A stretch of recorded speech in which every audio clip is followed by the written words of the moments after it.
karibu muweze kuona sehemu ambapo amelala baba wa taifa la Ghana.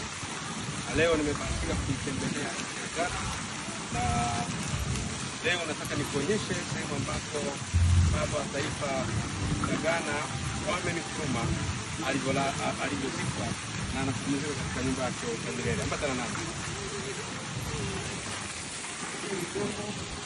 Ambalo mjengo wa kumbukumbu ya Mwanaafrika huyu ambaye alisema uhuru wa Ghana si kitu kama